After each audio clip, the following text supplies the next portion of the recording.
gbogbo wọn méjèèje bàbá ní ẹ dìde. Akramakumullahu al-karim. Mẹ́jẹ̀ẹ̀jọ ẹ dìde.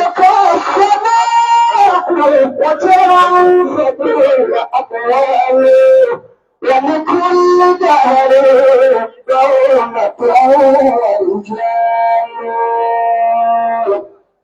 Bẹ́ẹ̀ ṣe wò wọ́n yìí, ara sẹ́tàlàdí àgbà wa ṣe láyé nì. Allahu akbar. Kí ni iṣẹ́ bàbá o? Ara ṣe bàbá ni. Alhamdulillah. Bàbá ṣe wàhálà lórí Mahawil Jahali. Mahawil àìmọ̀kan kí wọ́n parẹ́, dókítà máa bọ̀.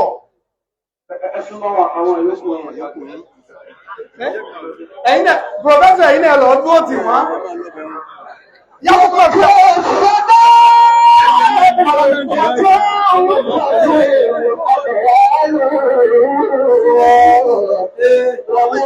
lẹ́ẹ̀kan náà lásìkò yìí làwọn wá ń ṣe ápùlátù tẹ̀kìrìm fáwọn mẹ́jọ.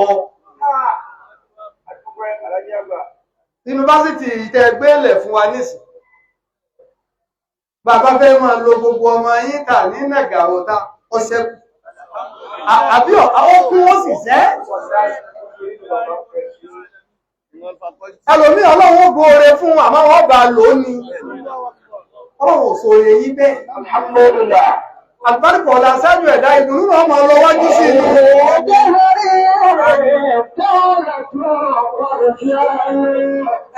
Màlíkù lè dáre. Ẹ̀yin ìyá àlùbáríkà tẹ́ ń wo gbogbo wọn báyìí. Kéèyàn tó kéwú débi dókítà. Gbogbo wọn bí wọ́n ṣe dúró yìí kọ̀ kẹ́ni. Prọfẹ́sọ̀ Adúàní. Àkọ́kọ́ Prọfẹ́sọ̀ lórí aviation law. Ṣé mo gbà? Kìí ṣe Nàìjíríà nìkan ní gbogbo West Africa. Ṣé ẹ ti gbọ́ yìí? Ẹ ń gbọ́ náà mú.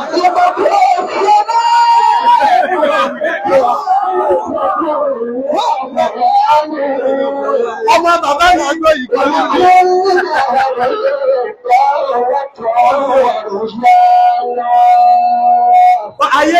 Ayédáyé ìwádìí lọ bọ́pù rẹ̀. Wọ́n máa wá lọ wọ́ báyìí. Ọmọ bàbá Àlàdí àgbà. Alhamdulillah. Ẹ má bínú pé ń Faculty of Law ni wọ́n wà ní University of Ìlọrin. Ẹ wá wo ẹ̀dàkùn ẹ dìde dáadáa. Àáfàá wá sí ni wọ́n gbogbo ilé àdúrà Làzárùsílà.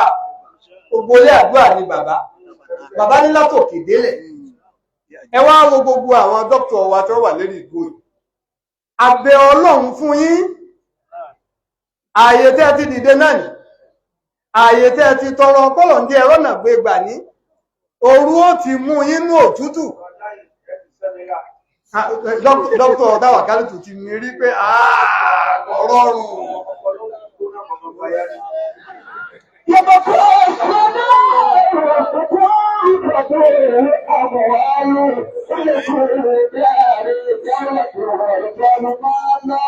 Manala.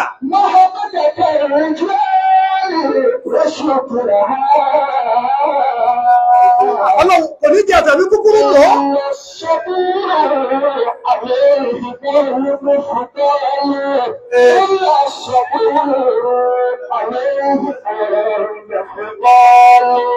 Ṣẹ́rí a máa gbé wọn síta báyìí fún nǹkan méjì.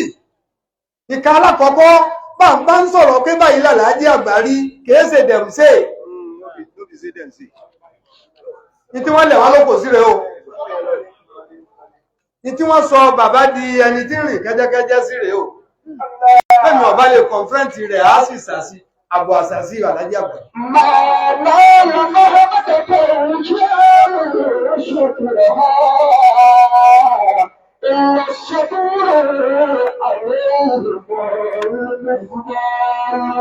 À ń ṣe sẹ̀ntínárì lọ́wọ́ gbogbo wọ̀nyí túnmùrà ní wọ́n. Dr. Brazil òkú erí sọ̀rọ̀ kan jò ní gbogbo ọ̀nà tó ń bá ń fi ń dí àdàbíyà zúmúrà ni Wallahi ìyá ti mú èlò. tọ́lá àfà rẹ̀ talọ́pọ̀ ọ̀dà ibi tó ti ń wò mí nìsín ó wà lẹ́kìtì pupa ó wà ní ọ̀rẹ́ ó wà ní London ó wà Alamẹ́ríkà, Canada, talọ́pọ̀ Alájí Ẹgbẹ̀. kọ́lọ̀ ọmọ kéwu tiẹ̀ náà nìsín kí ni Alájí Ẹgbẹ̀ ní sáà. Máa tẹ́ ọ̀rọ̀ ọ̀pọ̀ ìrìnṣẹ́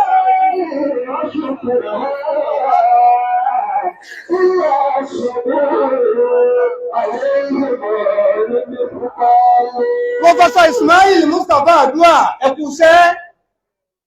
ẹkùṣẹ́ Dr. wa Abdulaziz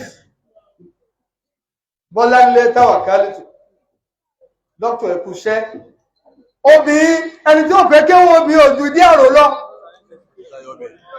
ẹwọ ọjọ́ ohun tí wọ́n ń pè èmi ní ìjọmọ obìnrin ọlọ́léèwé tí ó lọ lóyún wọ́n sì ń lóyún gbà náà wọn ò ṣe ní àkábò àńtásí àbúbì yíwọ́ yàkúlà ó sí ilé ìlànàbì Yakubu wí bá àkálà ó bì í èmi ní ìdí ẹmú Yusufu lọ kíkò pọ̀ ọ̀lọ̀ jẹ́ nígbà àwọn náà sì darí dé wọ́n ní àwà ináza ọdún next of you bá àkálà ó bì í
ṣàdúrà fún wọn níta fẹ́ rí mú bẹ̀ náà ni pé a'udhu billahi minash shaitanir rajim bismillahir rahmanir rahim. ọ̀tá síbẹ̀ wọ́n kò lè màlú. ọkùnrin ọba lóyún ọ̀fíìsì ọlọ́run àpàlàkùn mú àṣùlò ọ̀lẹ́mọ́ àbẹ̀mọ́.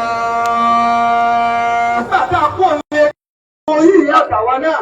Bàbá ò sọ fún wa pé ẹ máa wá sí ìyà yín ẹ má lọ lé yín. Alájí àbọ̀ sọ bẹ́ẹ̀. Ẹni wọ́n bá já dúró sílé kéwúnú wa, wọ́n fún wa lówó oṣù. Bàbá ní òótọ́ nǹkan ọlọ́lùbáríkà ti bẹ̀ mú òmí lọ. Ọmọ wọn dàbí rẹ̀ pé èlò wa là ń gbà. Àwọn àgbà 185 náírà. Ọ̀làdẹ̀gbẹ̀ owó dáadáa, ọ̀làdẹ̀gbẹ̀ owó lọ́pọ̀. Wọ́n sì tún ṣe lọ́ntì bàbá ní ẹ̀yìn náà já sí.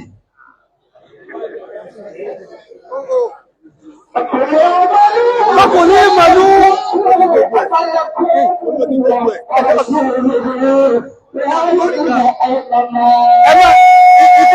Ìtumọ̀ fẹ́ fàyọ́ ń bẹ̀ wọn. mo sọ fún wa rí pé ẹ máa sìn mí. Al-Qur'an sọ pé kò tọ́ fún ẹnìkan ayò tí ìyàwó láwò lè mọ́lùkù wà ní kìníkà ayàkú nà lè násì kúnú ìbádálì min dunillah. Kò tọ́ fẹ́ nìkan kó wá máa sọ pé èmi ni ẹ máa sìn min dunillah. Bàbá ò pé ẹ̀sìn wá bí ẹ bá wó èèyàn tí wọ́n bá dá dúró yóò tún máa gba típẹ̀ tí ó sì máa lálùbáríkà. Ẹ ti wá débi tẹ́ ẹ dé yìí ẹ fi sin Ọlọ́run lára àlàbí àbàlẹ̀. Ẹ máa rántí tí wọ́n wí fún wa o, ẹ fún wa, ó ṣe yọ́pẹ̀lẹ̀ nípa. Ẹ láti gbọ́ gbogbo wa ń lé kéhùn tí bàbá fi lé wa lẹ́nu nù ni. Ya bunal hanifa ìṣèfà táyé asọ́kù bí tọ́rí kì máa jí bí kàfá nàjà ohun akọ̀kù. Ẹ ní pẹ́sẹ́ ni. Hádà wàlíkùnrin àdúgbò ìgbòrá. Ṣèlúdà ló ń sọ̀rọ̀ kàrẹ́. Àìsàn ìmọ̀mí ó ní mo ṣe kọ́. Ẹ̀wọ̀n dáná ìkíní kan bẹ̀ wọ́n. Ẹsẹ̀ wọn àbá rẹ̀. Ẹ̀wọ̀n dáná ìkíní kan bẹ̀ wọ́n. Bàbá ní àǹtàlẹ̀ àṣùbákù.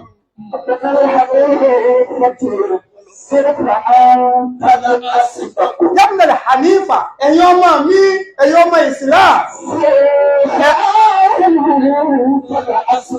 Sír, ibi ọba wùyí ni ẹ máa lọ ẹni tó bá fẹ́ ṣe lọ́ọ̀ máa ṣe. Ẹni tó bá ṣe engineering kọ́ lọ ṣe. Ẹni tó bá ṣe medicine, bismillah. Àgàgà ẹni tí ó Arabic àti Islamic studies.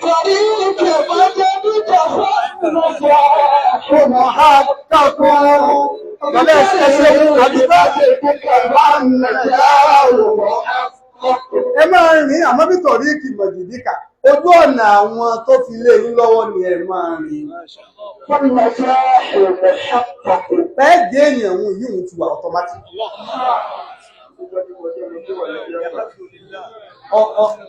Ọ̀rọ̀ yìí mo ṣẹ̀ṣẹ̀ gbọ́ ni. Bàbá ẹ dákun kí n gbọ́ yín. Mo ṣẹ̀ṣẹ̀ gbọ́ ọ̀rọ̀ òun ni. Ẹni ó sì sọ fún mi bẹ́ẹ̀. This was in Benjo.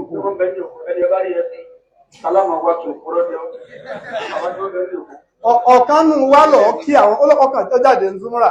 Wọ́n wá rí táwọn bàbá wà lé wọ́n wá gòkè lọ kí àwọn bàbá. Wọ́n bá àwọn bàbá wa ilé ọ̀bá ń bẹ̀. Wọ́n wá ń tú tírà. Wọ́n ní ẹ̀hẹ́n. Wọ́n wá sọ pé ànàkùn là àwa kẹgùn alálùbáríkà náà ni. Ẹ̀yin ọmọ yìí ṣe ń dá òtí àfáà mi ni. Mo ti bẹ̀rẹ̀ lọ́dọ̀ Ọlọ́run pé àwọn ọmọdọ́mọ ọmọ kéwù mi wọn ò ní dọ́mọ ẹ̀yìn.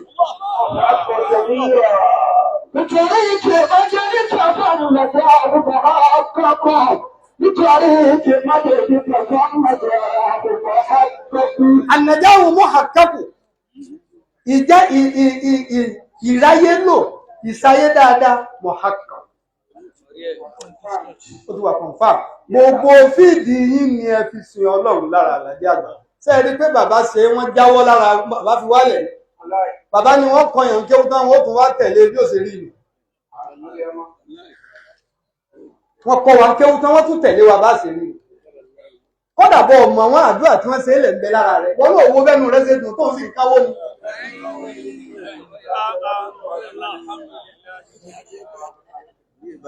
Ọ̀rọ̀ àfàtò ẹ mọ̀jẹ̀ ń tàṣírí rẹ̀. Ọmọdé ń tàṣí rẹ̀ ó ní àánàkúnlá ọ̀tí ẹ̀ká máa bọ̀ wálé mi à. Ọ̀láyé òun ò rí ju 50,000 lọ́dún òun ti dé mi. Mo nílẹ̀ funfun lọ rí 50,000. Oníbò ló ṣe rí ó ní gbogbo àwọn tó náà ní ẹni ó sì dé ló sì gbé léwu lọ́wọ́ mi. Alájẹ́ àgbà nù. Torí ìdí èyí ti yínú ẹfọkàn yín balẹ̀. Bàbá òkè ẹ máa lọ náà ni. Ẹ máa lọ. Ẹ bá sì ti ní á máa lọ fà áńtẹ̀lẹ̀ àṣùbọ́kù. Máa bá rírun dókítà obìnrin yìí inú wọn máa dùn. Àti ṣe pọfẹsọ wa Olúkadé Yàyírí, pọfẹsọ wa Málíkà, tí bàbá wa Ahmad Ọláyẹrí Olúkadé obìnrin. Àtúrí dókítà báyìí. Eré ìyá yìí ní agbára o. ìmọ̀ ní gbẹnú eré ni àwọn ọmọ òjògùn rẹ̀ pẹ̀lú ògùn Ọlọ́run. àwọn táwa náà wà táwa náà lè bí bí wọn yìí ìyàwó Professor Sauda Sallah ní yàyí náà ni ìyàwó Nima bẹ́ẹ̀ ni tí bàbá wa Hanbali àwọn wọn ni báyìí wọ́n jìnnà. àwa táwa náà ṣẹ̀ṣẹ̀ dìde mọ́kẹ́dàádé àti sánáwì kọ́ lọ́jẹun èyí náà kò tó jẹ o. ẹ dákun ẹ jẹ́ ń sinmi ká jẹun èyí náà àmọ́ tí ìjẹun rẹ̀ múra sí i alákọ́dìrì azimili mọ́rí.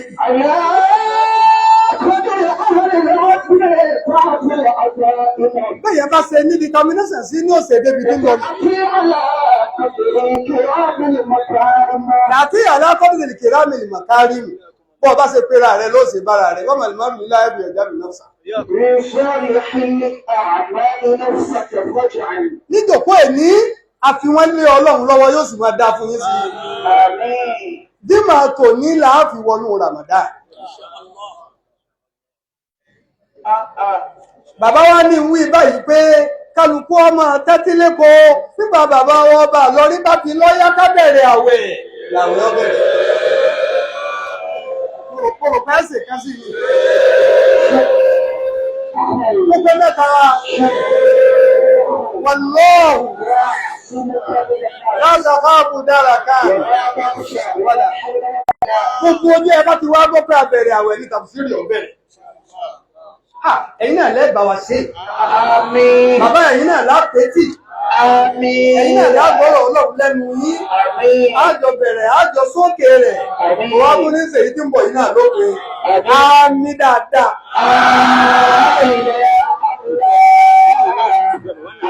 Bàbá wa ṣàánú ní. Fún mi nísìnyí bí a bá ti bò wọ́n ládùúgbò àtàwọn lẹ́yìn lẹ́gbẹ̀ẹ́ wa yìí. Insha Allah.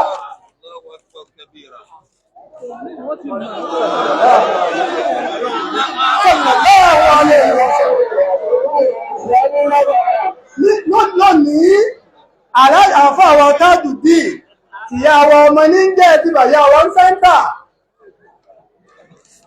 Àsàlátù ala Nabi Karim. Ẹ̀yin ìyá bàbá wí fún yín pọ́lọ̀wò ní jẹ yín pé ẹ sàmì rẹ̀ kẹ́ ẹ gbé mi. Àfọ́ àwọn táàdù dì máàlì mọ́tò ti mówó kan wá nìsí wọ́n ní a fi sí bàbá wa Àlàjí Àgbàlápò ó ti débẹ̀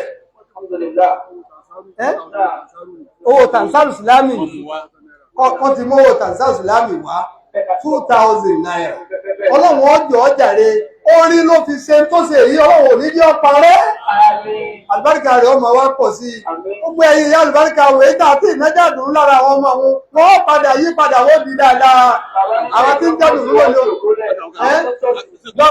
bí wọ́n ṣe wà wọn náà ní ọjọ́ tí bàbá òfin bàbá wa Àlàjí Àgbà bàbá ní ẹjọ́ kólẹ̀ yóò máa dá fún yín sí ni bàbá rẹ̀ tí mo fẹ́ pàṣẹ tó ti wọlé báyìí lónìí ni ọwọ́ láwà ní bàbá wa Dáúdù Bààlà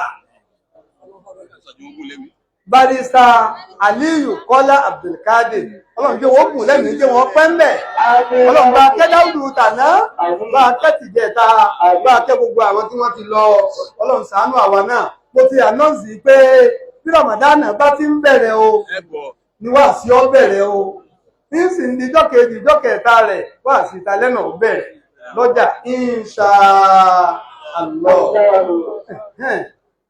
ó ti rí bẹ́ẹ̀ náà dọ́kọ̀rù Kaduna àwọn olówó àkùtà àti ìpè lẹ́ẹ̀kan náà láwà sí àbá ti pẹ́ gbogbo wọn àdúpẹ́ alhamdulillah. Bàbá wa kéèmì yá ẹ̀dàpọ̀ ẹgbọ́n làbárì yìí jàmọ́ ẹ̀ ní bismillahir rahmanir rahim níjẹ̀ta ẹ̀sìn wo bàbá wa Àlàjí Àgbà mọ́mọ́ wọn láà ẹ wo bàbá wa Àlàjí Àgbà ẹ wò ó mọ́mọ́ wọn yìí láà ẹwà Allahu Akbar ẹsẹ̀ wá gbèrò nísàlẹ̀ ẹgún níyàn Ọlọ́run jọ jàre ẹgbà àwọn àfà àwọn tẹ́ wá bá náà ni àwọn àfà àwọn ẹwà ìsìláàmù tẹ́ wá bá ní àlùbáríkà ọlá ìyá sábẹ̀ ẹ̀dá bàbá wọ́n wọ́n Àlàjí Àgbà gbogbo ọlọ́wọ́ ká àlùbáríkà kárí wa yóò bá yàtọ̀ yóò máa dá sí ni àmín dòkítọ́rù wa wọ́n ní ẹ máa bọ̀ wá ẹ máa bọ̀ níwájú àwọn bàbá kágbọ́ sọ́kàn báyìí pé bàbá wọn Sàánú àwọn ni wọ́n gbé wa dìde ó tiẹ̀ tó dà bẹ́ẹ̀ bàbá ẹ̀ ṣàdúrà kí bàbá wa.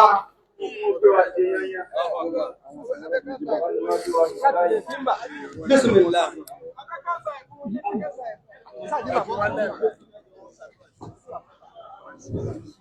اللهم صل على سيدنا محمد وعلى آله وصحبه. الحمد لله الذي خلق السماوات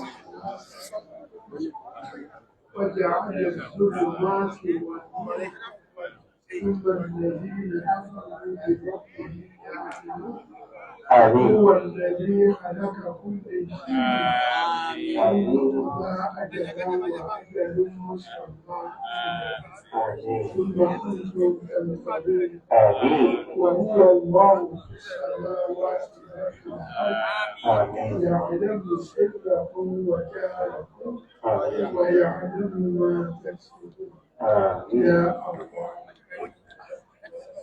يا رحمن يا آمين يا ذا الجلال آمين بارك الله فيكم آمين بارك الله فيكم آمين وبارك الله فينا جميعا آمين سيدنا ومولانا صلى الله عليه وسلم دارين ونور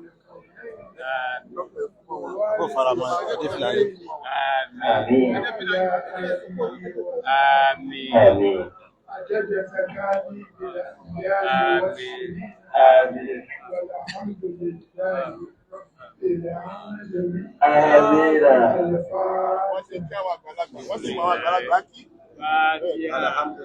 Fatiha. بسم الله الرحمن الرحيم الحمد لله رب العالمين الرحمن الرحيم مالك يوم الدين إياك نعبد وإياك نستعين اهدنا الصراط المستقيم صراط الذين أنعمت عليهم غير المغضوب عليهم ولا الضالين آمين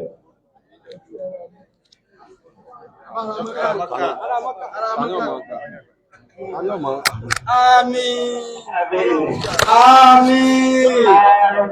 Èyí tó kàn báyìí, Ájì Murtala ọmọ ẹ̀gbọ́n àfà wa olóko Àlájì àgbà ké, òun náà fi 5,000 ránṣẹ́ pé òun ò lè wọ́n bí wá sí sẹ̀ntínárì ní ọ̀dọ̀ wa òun fi sọ̀pọ́ọ̀tì ìdòbó náà.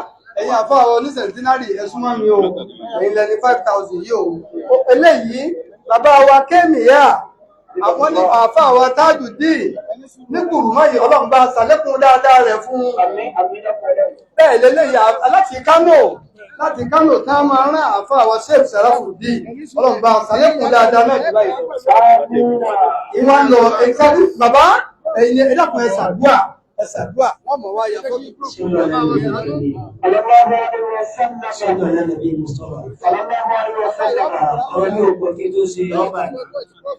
Sẹ́rí ọmọ tí mo tẹ̀lé wá, ẹ̀dàkùn Dr. Tawakalitu ọmọ Bọ́lá ní